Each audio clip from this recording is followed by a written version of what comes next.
You have found what lights you up. I'm your host, Sunny the Life Coach, and I'm here because I see you searching for something or someone out there to help you feel better. Something to take away the pain that you're feeling, the inadequacies. I know all of the things that happen in life can leave you feeling empty. Your search is over. This podcast is all about finding your own freedom and power to love yourself enough to shine in the ways you were always meant to, the ways in which you are already fully capable of. If you're ready for some real talk, some serious truth bombs, and a few F-bombs, you are in the right place. Let's do this. Let's get lit.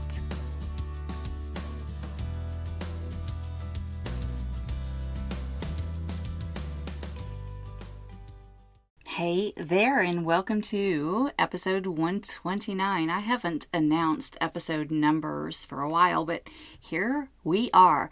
I am, of course, ever so grateful that you are here whenever or wherever you are tuning in. I don't know. I think I wanted to call out this episode number because I skipped last week. Did you notice? It quite honestly just got to be too much. Last week was just too much. I was up against the wall with scheduling. And the last time that happened, I repurposed an older episode. I thought about doing the same thing last week for a hot minute, but, well, it just didn't happen, did it? No, it did not. And I'm okay with that. And I hope that you're okay with it too. And if you aren't, perhaps we should have a conversation. So I made 128 weeks straight and published around 135 total episodes before I just hit that wall. And I had to be honest with myself about that. How important is it really to me to ensure that I show up every single week without fail? Well, for the first 2 years of this podcast, it was super important to me. I would pre-record episodes to automagically publish when we were on family vacation, for example. And I will still do that. It's just that, I don't know, I was in a different space last week, and I decided to give myself some grace and compassion, which is part of this topic, so it's all perfect. So thank you for returning, or thank you for tuning in if it is your first time doing so. Welcome. I want to talk about triggers with you today because it's all kind of crazy navigating these online trigger warnings and such. I've quite honestly been baffled by that approach, and I have learned some things in the process. And I get the trigger warning for assault, rape, child loss. There are so many things that we humans can encounter in life that I do understand placing maybe a disclaimer on the front end of, say, a social post or even a reel or a TikTok video. I get that. It's a content warning. Hell, the crime shows I love to watch always start with a disclaimer. This is the content we're about to show. If you're not good with it, you are free to not watch it. And side note here, I get that it's very strange for a highly spiritual being and a life coach to consume true crime dramas, but I do it every night. I do. It's how I unwind. I know. It's so different, right? Especially for someone who identifies as an empath. And I get super emotional about a lot of things that happen in this world. But for some reason, watching a reenactment of a murder doesn't impact me at all. I truly am coming at it with a lens of, oh, this soul left in this way and may well get another chance in the future if it chooses to. That doesn't help the families who are left with their grief, of course. That's the hardest part, seeing how much they miss their loved ones. And it's part of the human experience. We all experience death and destruction as much as we experience joy and elation. Well, let me reframe that last statement because I want to be very clear that there are life coaches out there who do subscribe to the belief that life is 50-50, that it's half wonderful and half terrible. I used to be one of them. I used to be that life coach. I used to express that here in my earlier episodes. I'm quite certain that I did, because I did buy into that notion in the beginning. But now I view life differently. That's my own evolution. To call it an even split of emotions isn't quite fair, in my view. Perhaps it's more like 80-20. Like, most of the time life is amazing and wonderful, but then you have that 20% that is absolute shit. And it may not roll around often, but when it does come your way, it comes with a vengeance, right? When it rains, it pours, and all of that. I imagine many of you listening have heard your parents or grandparents say this more than once: when it rains, it pours. Anyway, all of this is evolution. It is the evolution of our species that we are witnessing in real time. Part of this evolution in recent years has included the concept of adding trigger warnings to your online posts, or hell, even in person. Hey, I'm about to go to this place. I want to know if you're okay with that. And quite honestly, I can get down with the latter option. If you're having a one-on-one conversation with another human, which, hello, that is such a wonderful concept, and I highly recommend it. It seems far more natural to kind of give that preview, right? But if you're online, Lord, I have seen that gamut of options over the past few years. All the way up to, there was one group that studied the works of Brene Brown that I used to adore, but I finally left, partly because the admin at one point insisted that every single post should be prefaced with trigger warning. Seriously? Every single one? Yes, and as the admin explained, it's because we have no idea what words we speak or write will trigger another person, so therefore it's best to assume that anything we say or write is going to be received as negative by another, and so we should just say everything in life. Everything in life is triggering. I mean, a Brene Brown group. My God, you all. That wasn't well received by the majority, and as far as I know, it was never implemented. But I have to say that it turned me off to the group with the quickness. Listen, I weigh my words. I truly do. All day, every day. I do take personal responsibility that my words matter. I do. Now, will they resonate with you? Trigger you? Or will they just fall flat? None of that is up to me. I can take great care with the words that I speak and consider the audience, and for sure putting out podcasts for anyone in the world to consume anytime they want to is a whole different ball game. I have no idea what your stories are. What I cannot and I will not do is take responsibility for your triggers, because I don't know what they are. If you are working with me, I have a much greater grasp on it, but I cannot possibly know in advance of anything I post or say. Again, when we do these things, when we post or we create a podcast, that's one way. That's a one-way conversation, if you will. And you pick up that conversation whenever you do. And who knows what mood you might be in. What is going to engage you? When I don't know your history, we don't have a working relationship or a friendship when we are in those spaces, right? This podcast or on social or that kind of thing. I just can't possibly fathom taking responsibility for someone else being offended in that scenario. And nor should you. That's what I'm trying to express to you today. This unofficial protocol, and I'm using air quotes right now, in online social groups of ensuring that we preface either some or all posts with a trigger warning or a content warning is kind of eliminating personal responsibility of the receiver, is it not? Now, let me be clear. My personal responsibility as a coach and as a loving spiritual being is to take care with my words. Yes, it is.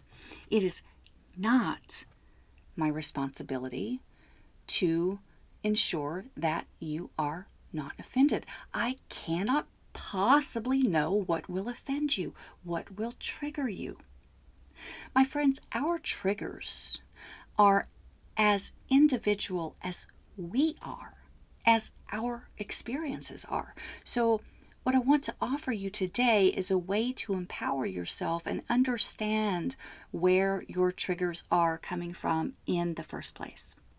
Instead of you expecting me to behave a certain way that is acceptable to you, because I probably won't, I would love for you to have awareness of where your own power lies and where those signals are truly coming from.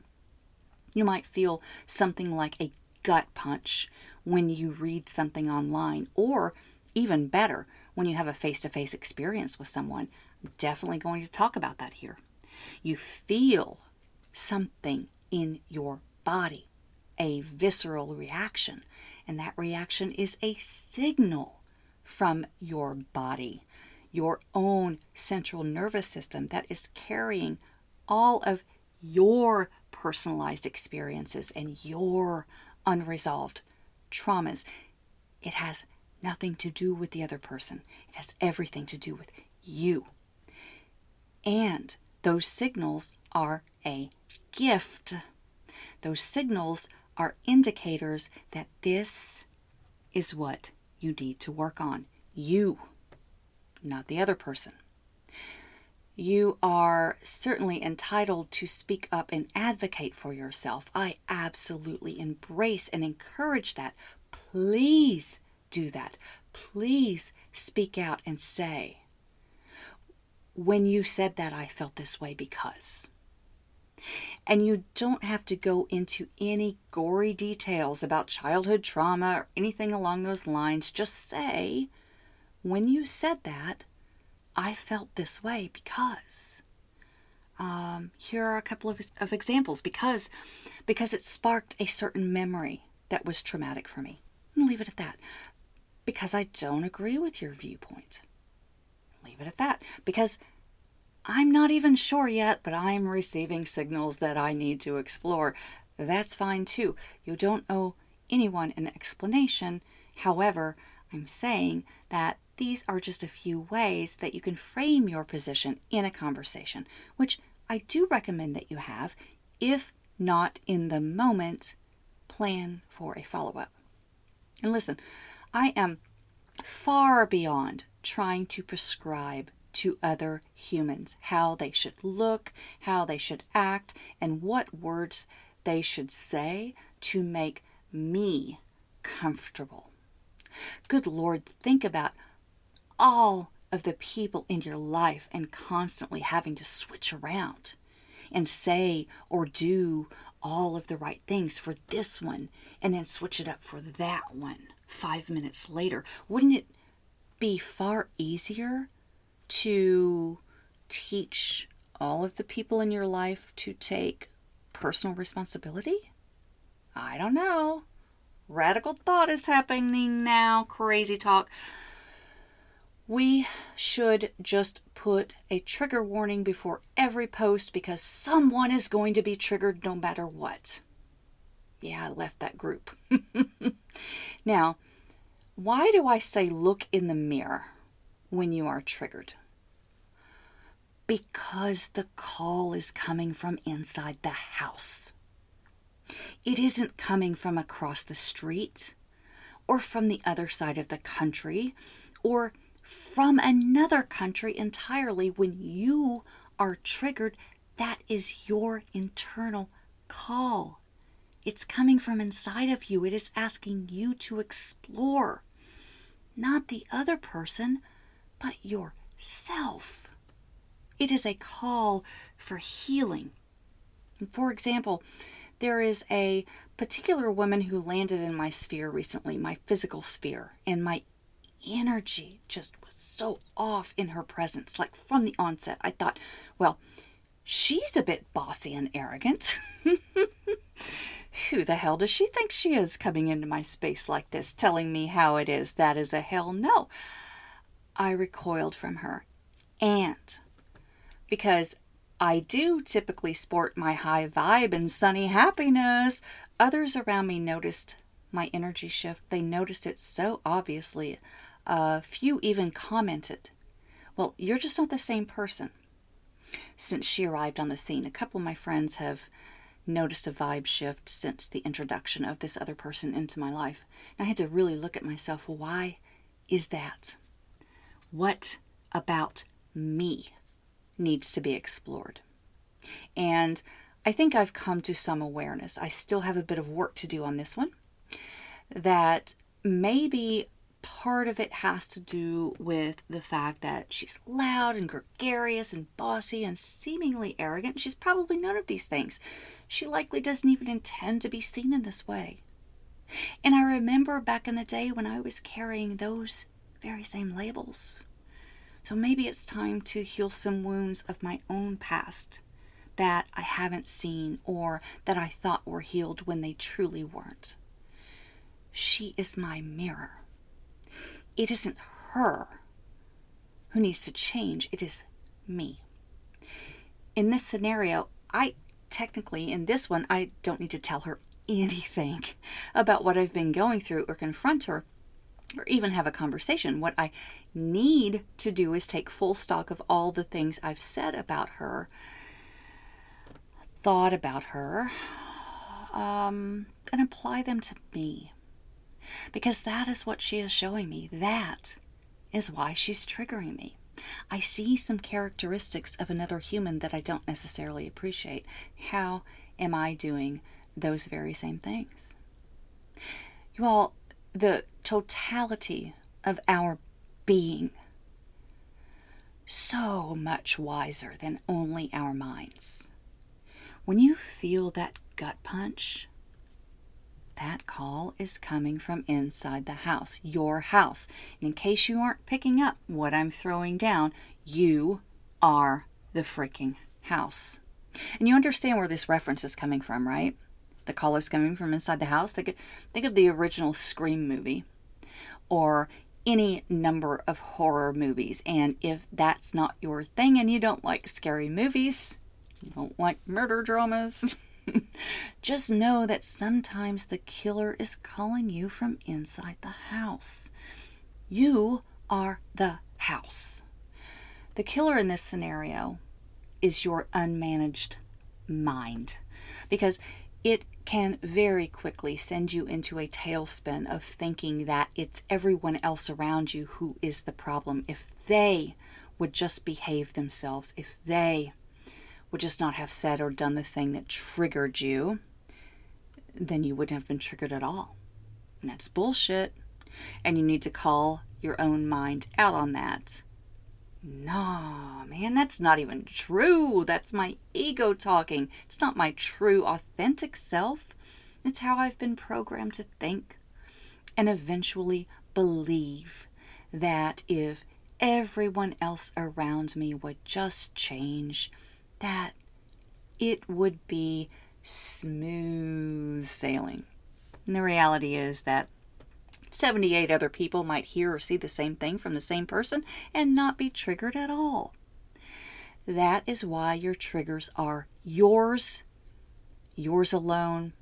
They are yours to unearth and explore. That is why I'm not a fan of trigger warnings. I tried it for a hot minute. Not on every post, mind you. Never bought into that madness. But the admin of the group I mentioned earlier did have a point, and maybe that was half right. There's that 50-50 concept creeping up again. My thought is that the admin was half right, and I'm using right in air quotes, half right in saying that we have no idea what we might say that will trigger another human. Yes, 100% agree. However, the responsibility is on us, the holder of the triggers, and how we process it, respond, and react to it, not on the other person or on all of the other humans out there. I hope this is making sense to you. I truly do, because it's super important to me to take ownership of our own state of mind instead of blaming everyone else around us, our circumstances, and our past experiences. There is a much better way to go about this life. You will be more at ease when you find that way and connect with it. I simply encourage you to give it a try, and if and when you do, please give yourself some compassion along the way, unlearning a lifetime of conditioning, where that conditioning is that it's everyone else's fault. It's going to take time, patience, and lots of practice, and it's going to feel unnatural at first. You're going to have to think about it and put your focus toward it, but it can be done. I promise you that it can. As Rumi says, when you go through a hard period, when everything seems to oppose you, when you feel you cannot even bear one more minute, never give up, because it is the time and place that the course will divert. Indeed, Rumi always knows. Stop falling into those same patterns and routines. Catch yourself and divert. Create a new path. Blaze a new trail. I assure you, this is entirely possible, and your inner peace is attainable. Another thing I want to share as I wrap this topic is a quote that I saw on social media the other day that just really struck me, and it came just at the time I needed to see it. And the quote is, "People trigger you so you can learn what part of you is next in line to be loved." Those words were shared by Kelly Love, and I do not know if that's her original quote, but I think it's a very important one. What part of you is next in line to be loved? By you. I want you to carry that with you through the week, my friends. Please remember that we are having conversations about each of these topics on the What Lights You Up Facebook group. You can find a link to it in the show notes. I would love to see you there. Light up, shine on.